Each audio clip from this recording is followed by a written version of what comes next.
Okay, good.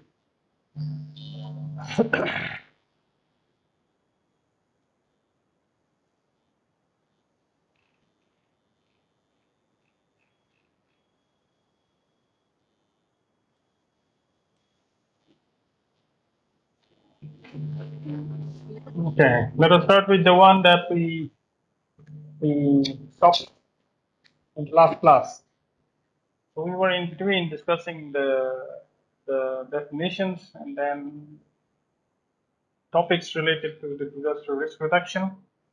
And in the process, we tried to scrutinize some of these definitions given by different agencies. And today, just a continuation of that lecture.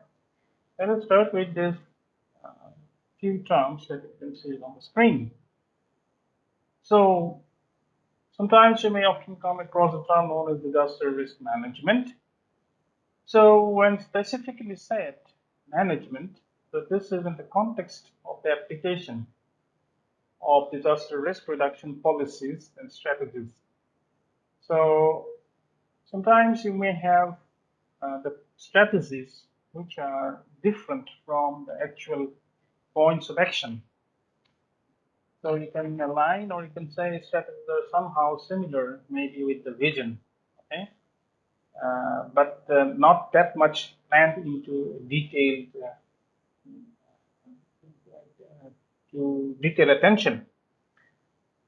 So uh, disaster risk management actually engages itself in the formulation and then the detailed planning of these strategies into some action points.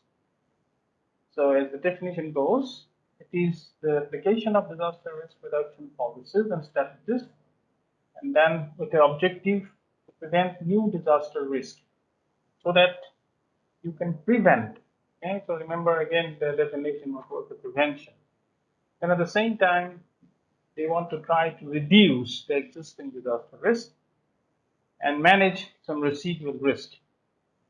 And then ultimately, it contributes to the strengthening of resilience and the reduction of disaster losses.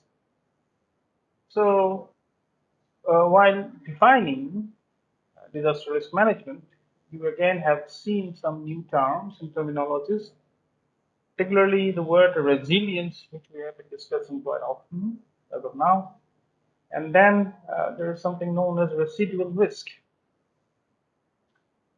So, what are these two things? Resilience is something that is inherent of the system or a community or a society or even an individual. So the best way you can describe resilience is that how quickly or the ability of the system itself or the community itself, how quickly, okay, it can spring back from the after effects of disaster.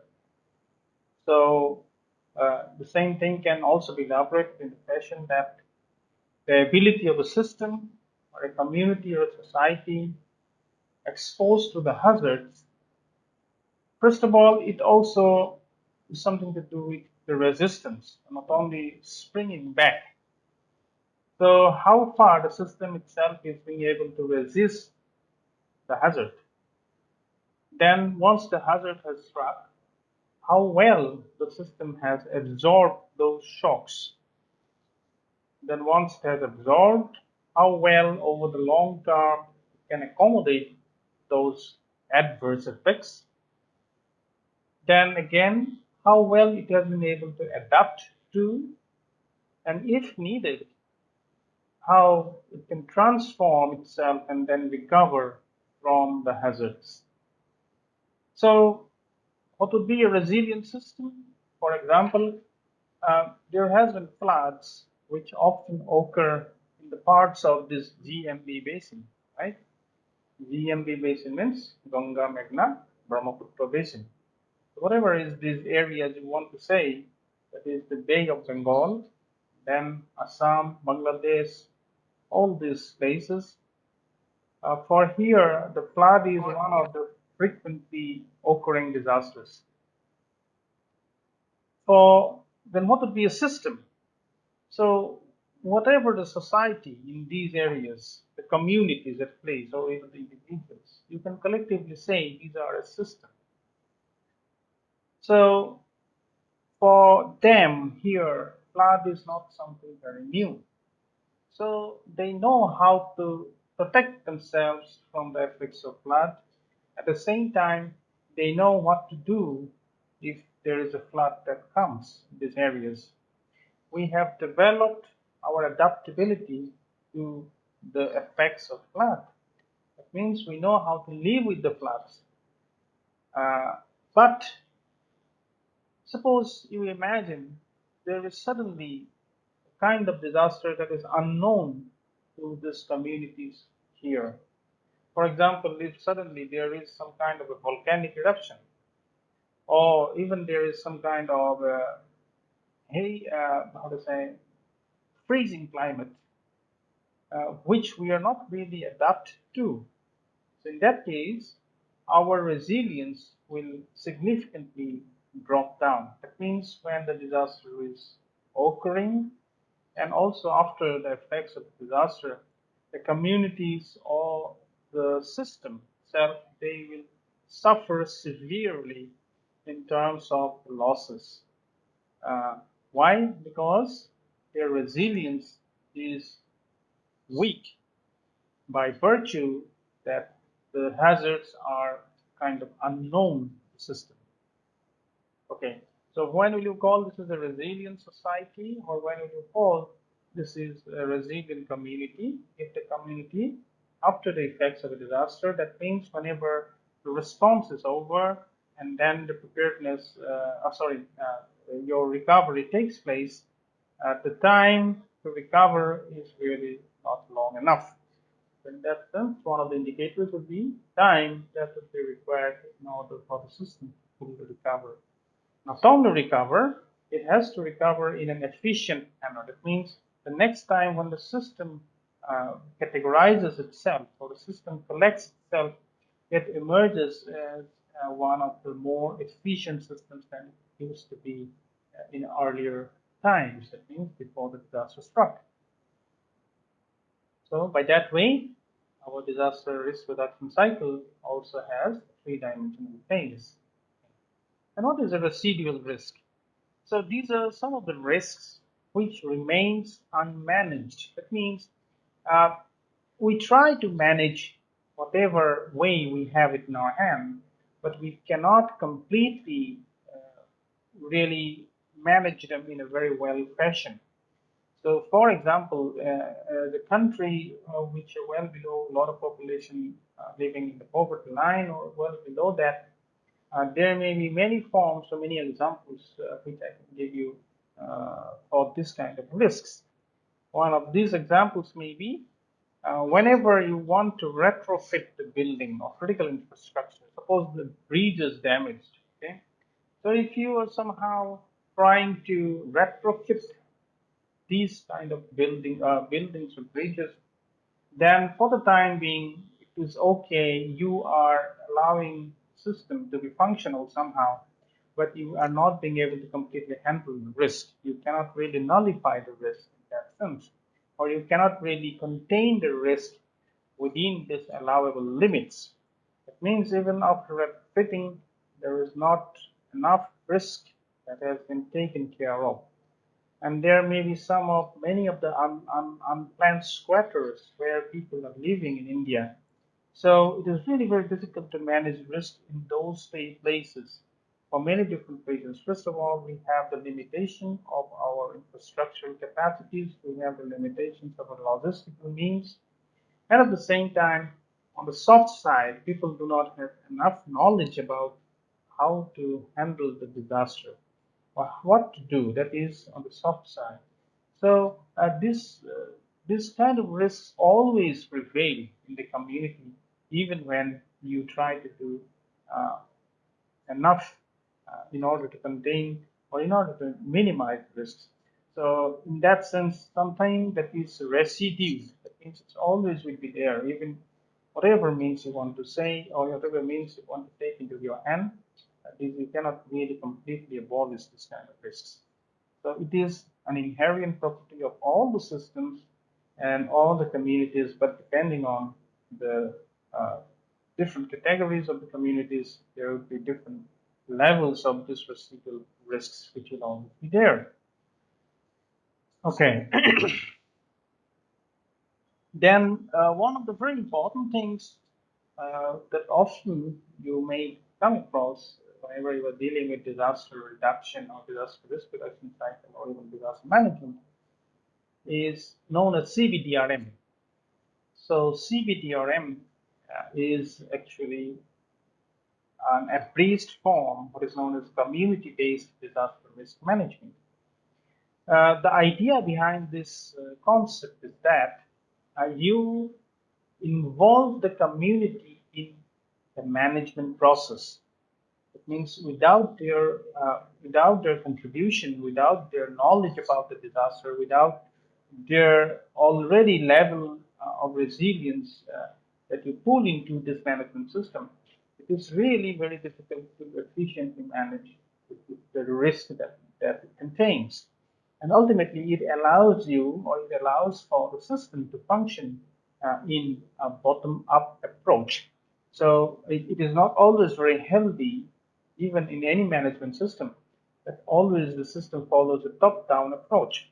So it has to be sometimes, and at the same time, it's not always very advisable that it is always bottom-up. So it should be a combination of top-down and bottom-up approaches. So what is it? The CBDRM is normally a bottom-up approach, and then we already have some approaches which are in place. It can be an example of top-down approaches. We have a mix of these two approaches, which presumed to be ideal in case of managing the risk. So what are these CBDRM? That means you involve the community. For example, if you go to a village, you are interested to reduce their level of risk, then first of all, you will have to talk to the village head. First of all, then the village head will be the instrumental person in facilitating uh, your uh, your management ideas into the communities, or at the same time in allowing you to know what the policies or how they have been managing the risks there. So as you can see in the photograph, these ladies, they know what are the sources of the hazard, what may be their inherent vulnerabilities, but for them they do not or they cannot really express it in the way that we want. So in the map, they are allowed to draw the photographs of suppose the sources of the water, where the water is found, or maybe where there are trees, or where there are schools, or where there are colleges, or even where there are maybe food shelters. Which areas are more productive in the village? Which areas are really not that much productive? So this kind of information, if you can incorporate into the whole concept of disaster risk management, it ultimately will translate into this DPPRM process. And at the same time, these communities will be involved in managing their disaster risk in the long term. So it will be a self-sustaining example of disaster risk management. There have been plenty of this kind of examples, which normally the NGOs or the international NGOs have been doing in in many parts in our country itself also. So by definition, it goes that it is an approach of disaster risk management that promotes the involvement of potentially affected communities in disaster risk management at the local level. So later on, you will come to know that disaster risk management in India is actually managed in four levels. First one is the national level. Second one is state level. Third one is the district level, and this you can say the local level or the community level. So this is the fourth level. So what does it include? This includes community assessment of hazards. That means communities will identify what are the sources of hazards. If there is a stream where the fishes cannot be eaten because of some smell.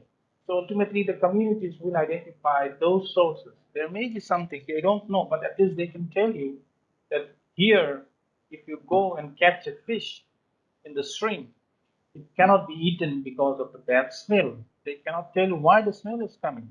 Or maybe they can tell you if you want to produce maximum productivity of a particular crop, which area of the village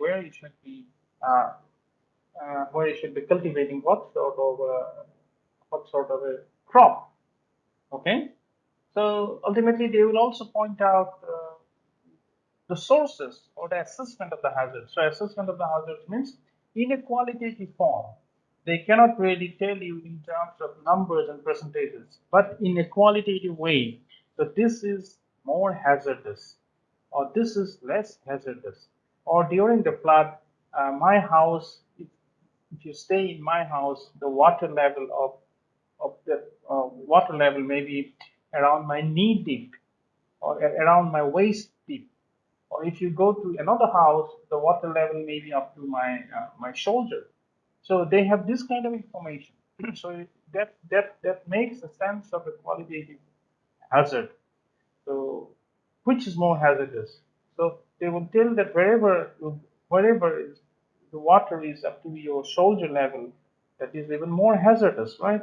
So in that sense, they can give you this sort of information, and ultimately, they can tell you more about these in this whole cycle of managing the disaster. So not only the hazards, there are vulnerabilities. So what may be their vulnerabilities? They will tell you about their sources of income. They will tell you about uh, uh, the average age in a particular household. They will tell you about how many female members are there, how many aged population, if there are children in the villages or even households, if there are someone who cannot really stand up because of some physical difficulties. Okay, so these are some of the informations which will be necessary in order to calculate or in order to make an assessment of the vulnerabilities or the inherent vulnerabilities of the communities or the society itself.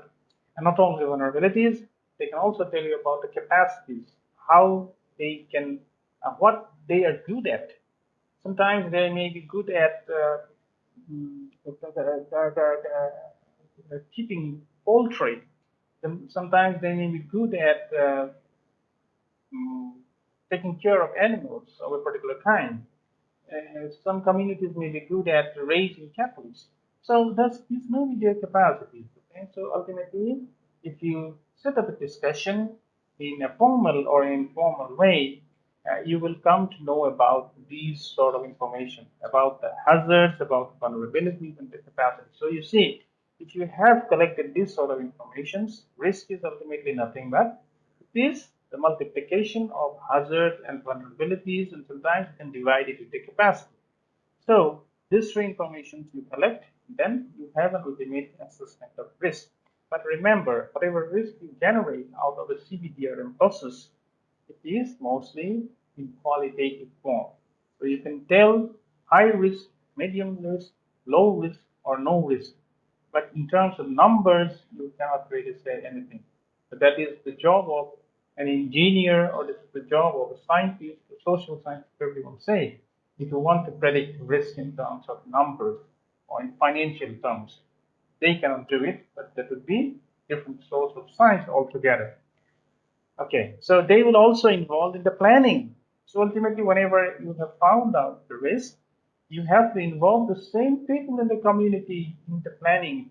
Planning how you are going to do if the next time there is sudden hazard that it may be translating into disaster. Not only the planning, but the implementation process.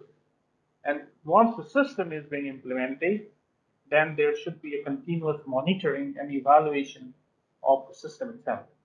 So if you are, suppose, uh, establishing some sort of solar lights or solar panels in a community so that the community gets adequate, how to say, uh, light during the night time, uh, but ultimately, The community itself will be uh, responsible for monitoring and evaluating the benefits and effects of these solar panels. So you have to make someone responsible of the community people itself. Okay? And then ultimately they will also evaluate. So this has been a very successful stories I can tell, or maybe in the internet also you can go and see some success stories of CBDRM. And sometimes there may be examples where you get a lot of failures. Why the CBDRM fail? Okay, so there should be a delicate balance between this top up and bottom down, sorry, bottom up and top down approaches that really gives a dynamic equilibrium of this system itself. So in that sense, CBTRM is the system or the management process or the management uh, idea where you involve the community. And this is done at the grassroots level or at the local level.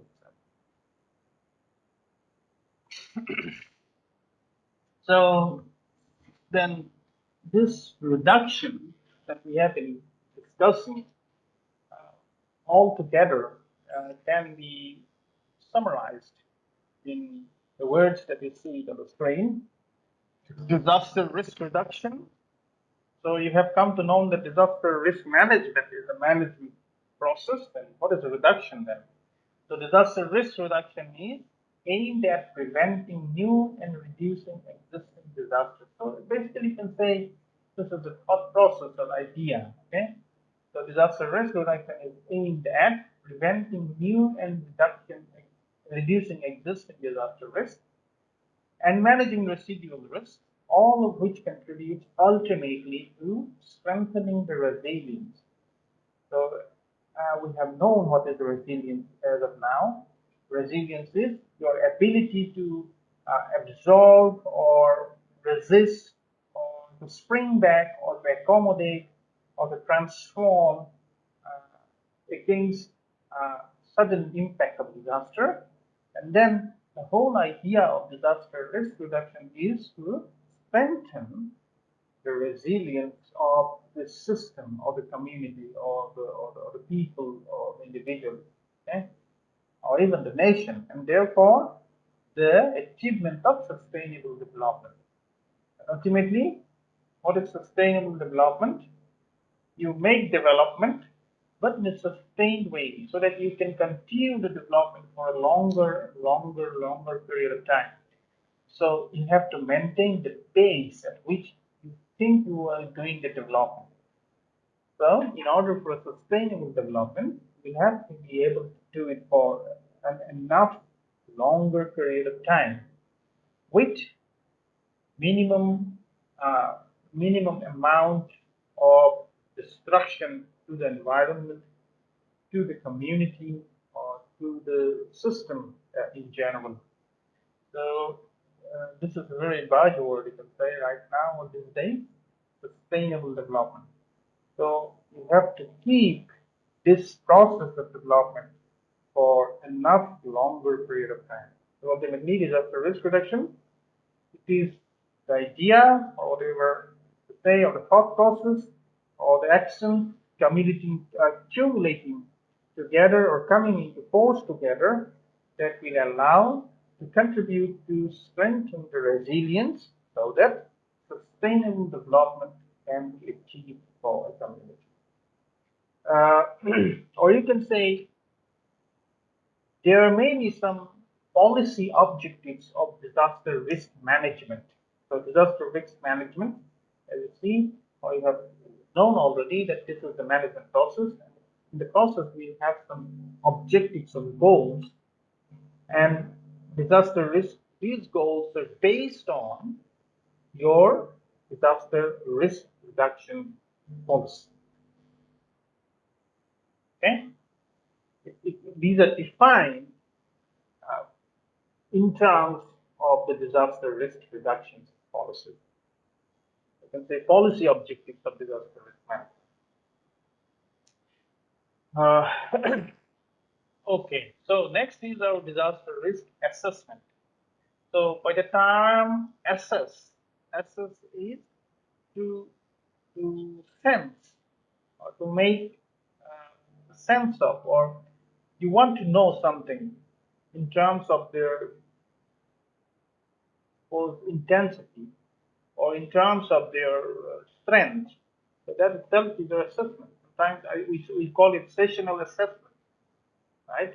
We want to know how far you have been able to grasp the ideas, how far you have been able to make yourself compatible for the examination of whatever knowledge gain that you are supposed to gain.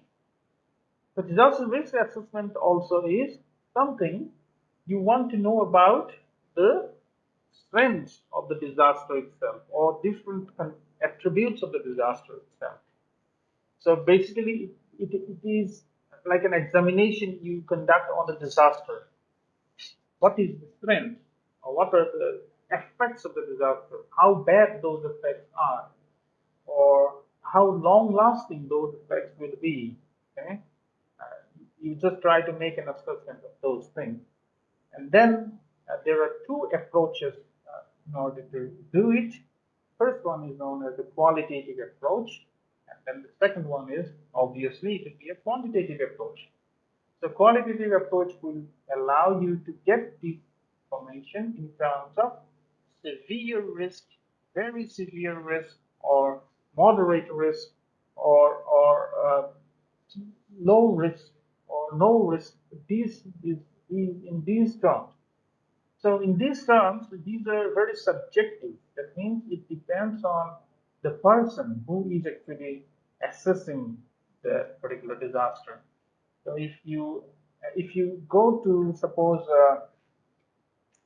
parts in Arunachal Pradesh, many of you are from Arunachal Pradesh. I'd like to pull an example from there.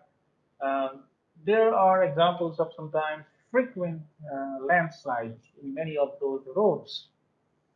So if you ask, or if I ask somebody from mm, who is not really familiar with this sort of hazards, then if I allow him or her to assess the risk of going to a place which is frequented by landslides, then in his or her terms, he will say that this is a very severe risk, or it is extremely severe risk. That means if you go there, you have a chance that you will lose your life to that severity. But someone who is familiar with the environment, or someone from you, maybe whoever is really seen this kind of thing many a times in your life, you will see it in a different perspective. And according to you, that serious level of risk may not actually be a very severe, it's not a very severe risk, but rather than you will say, no, this is kind of manageable or moderate risk. So that again is a qualitative assessment. So why qualitative? Because it depends on the perspective of the person who is assessing the risk. So for someone who is not from Arunachal Pradesh, he will see or view it as a highly or extremely risk situation or risky situation. But someone who is knowing the facts or who may be familiar with the situation will say that it is a moderate kind of a risk. So these sort of differences will always be there when you go for a qualitative risk assessment process.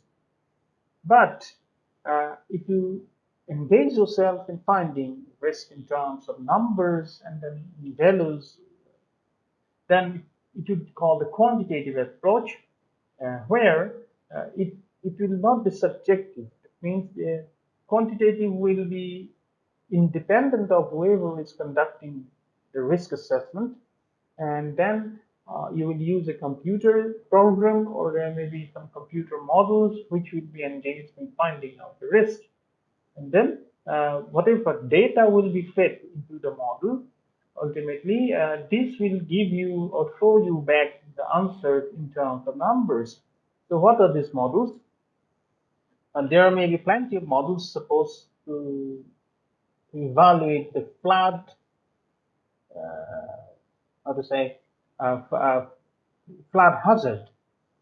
So if I give you a DEM or digital elevation model, you fit to the computer. And then if you have rainfall data, if you have the data on the land use pattern of the basin, or if you have data on the antecedent moisture content of the soil, then ultimately, whatever, depending on the model that you run or select, you run the model, then you will get some extent of flooding for suppose a 10-year return period flood, or 20-year return period flood, or a 100-year return period flood. Uh, that will be independent of the person, whoever is doing the modeling. It will entirely depend on the model itself, and it will entirely depend on the quality of data that you are feeding to the system. And then whatever results that you will get, you will ultimately get some depth of flooding at various places in the basin, or it may get velocity, or you may get sedimentation load, or you may get erosion potential. So this kind of things you will get at the end of the model results. So these will be purely quantitative examples of disaster risk assessment. First of all, this will be the hazard assessment, and then you multiply these things with the vulnerability of the population of those areas, and then it will show you back your disaster risk in terms of numbers.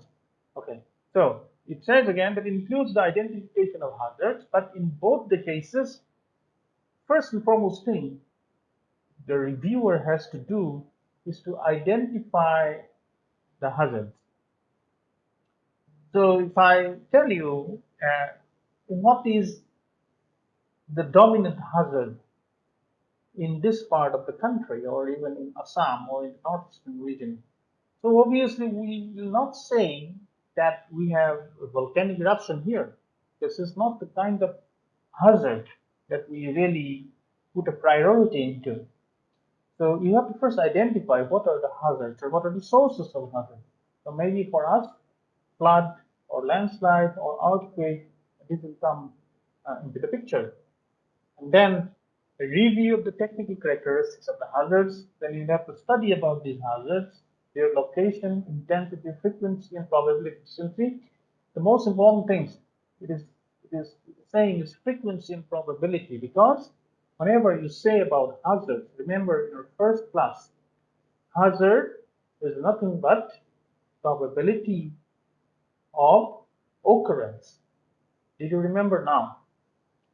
It is probability of occurrence, hazard. Then what was vulnerability? Vulnerability was the degree of loss. And what was the risk in that terms? Risk is probability of loss, because you cross those two numbers.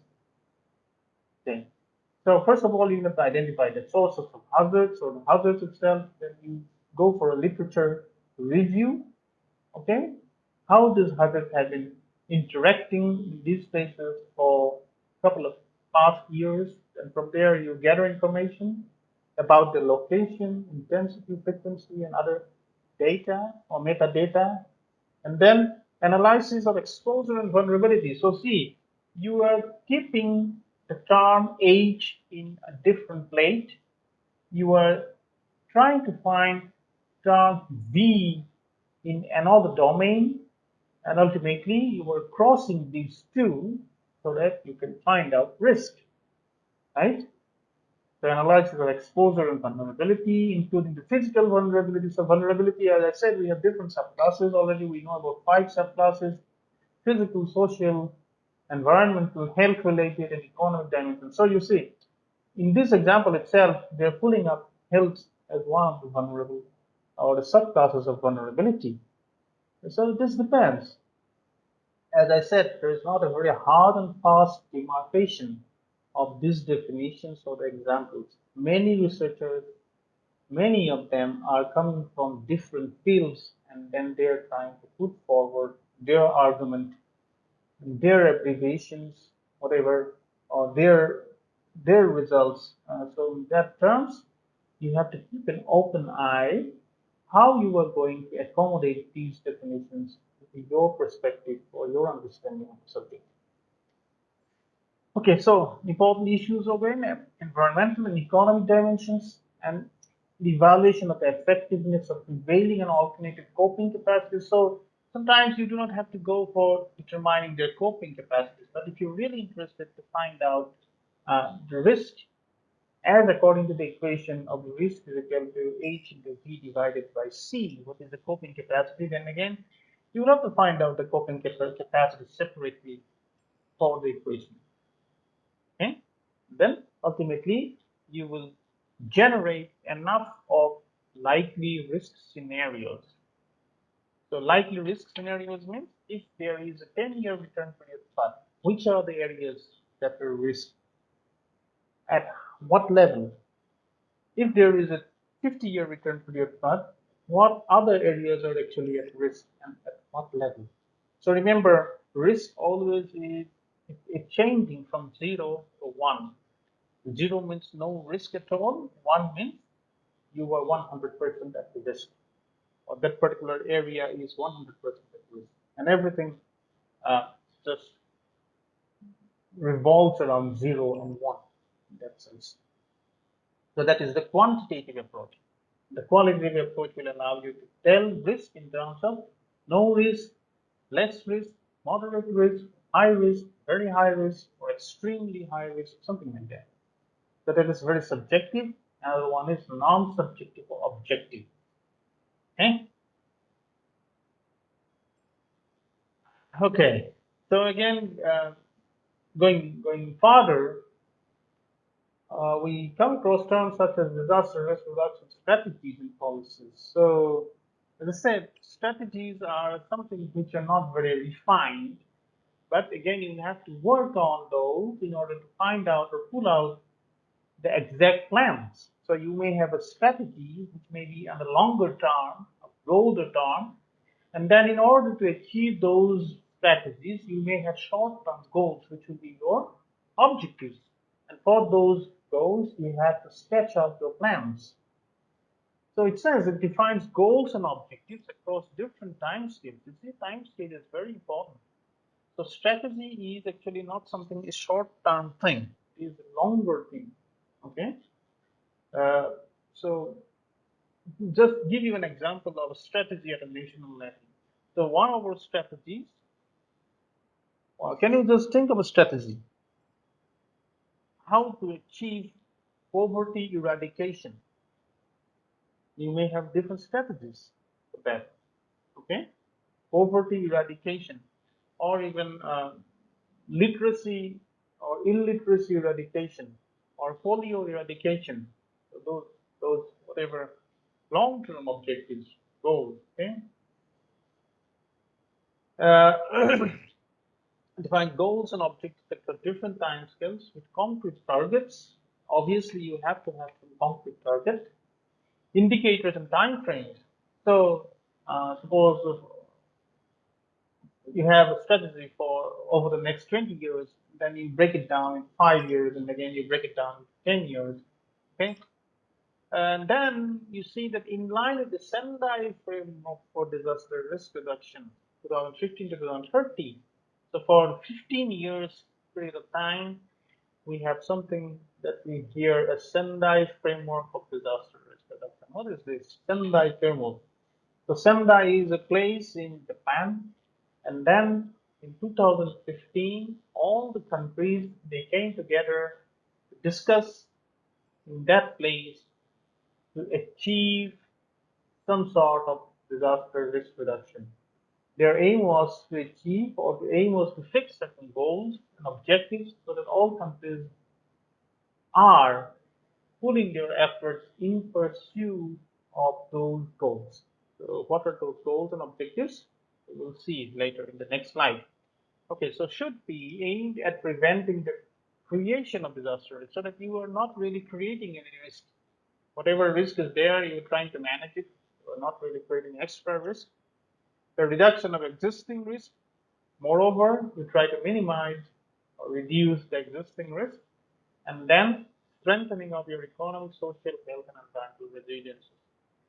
So ultimately, this should be in line with the Sendai framework of disaster risk reduction for this period of time, for the 15 years. This is even at place right now. We have not still attained, or cannot say we have achieved the goals and objectives of the Sendai framework of disaster risk reduction. Okay, so the government machinery. when it will be starting or it will be just kicking off in order to achieve those strategies and policies or strategies and goals. Those will be within the greater say, uh, narrative of disaster risk governance. So it basically will be the system of the institutions. So whatever the institutions you are talking about, uh, those institutions will be a part of the risk governance mechanisms, policies, and legal frameworks. What are the issues and other arrangements to guide, coordinate, and oversee disaster risk reduction and related areas of policy? So basically, all these governmental organizations who are working together to achieve uh, uh, those objectives of disaster risk reduction will be a part of the disaster risk governance. Okay? Good governance needs to be transparent. That means everyone should be allowed to see what is happening. Inclusive, that means you should include all sections of the society. It is not that only some part of the society or people from some only areas are included, not like that. Collective, everyone has to work for it. And efficient, that means your output divided by input should be a good number to reduce existing disaster risk. Ultimately, the objective is we should be reducing disaster risk and avoiding creating new ones.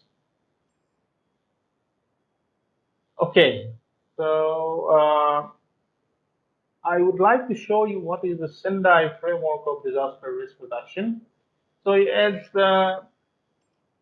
I have told you that this is a place in Japan where the international organizations came together on these dates, 14 and 18 March 2015, at the World Conference on Disaster Risk Reduction. And then it was endorsed by the United Nations. That is why it is so important. Uh, and then whatever objectives that it formulated ultimately, it was endorsed by the United Nations in June 2015. Okay, let us see a short video if time allows. Work for disaster risk reduction was adopted on 18 March 2015 at the 3rd UN World Conference on Disaster Risk Reduction in Sendai, Japan. It was endorsed 3 months later by the UN General Assembly. The Sendai Framework is a call to action over the next 15 years to make the world a safer place and to reduce the risk of man-made and natural hazards. It is designed specifically to achieve the substantial reduction of disaster risk and losses in lives, livelihoods, and health. Preventing new and emerging risk and reducing existing risk is essential to any substantial reduction in disaster losses. It has 4 main priorities. Priority 1, understanding disaster risk, is about ensuring that policies and practices for disaster risk management are based on a clear understanding of vulnerability and exposure to hazards. Priority 2, strengthening disaster risk governance means having a clear strategy, strong institutions, laws, and budget to ensure the efficient management of disaster risk. Priority 3, investing in disaster risk reduction for resilience includes public and private investment in measures which will prevent and reduce losses. Priority 4, the importance of disaster preparedness and building back better after a disaster strikes.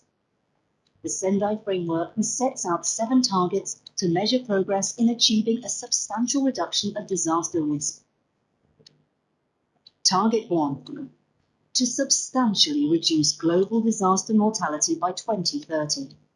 Between 2005 and 2015, over 700,000 people around the world lost their lives from disasters. Target 2, to substantially reduce the number of affected people globally by 2030. In the last 10 years, over 1.4 million people were injured and 24 million have been made homeless. Target 3, Reduce direct disaster economic loss in relation to GDP. $1 invested in resilient infrastructure can save $7 or more in response and recovery costs. Target 4. Reduce damage to infrastructure and disruption to basic infrastructure. The Sendai framework also sets targets for increasing the number of countries with disaster risk reduction strategies, increasing international cooperation to developing countries, and substantially increasing public access to early warning systems.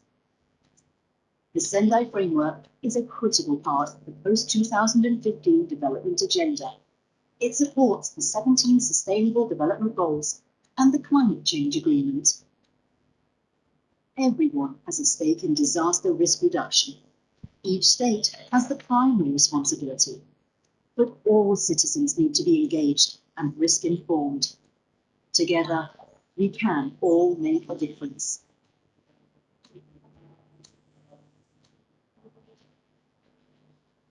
Okay, so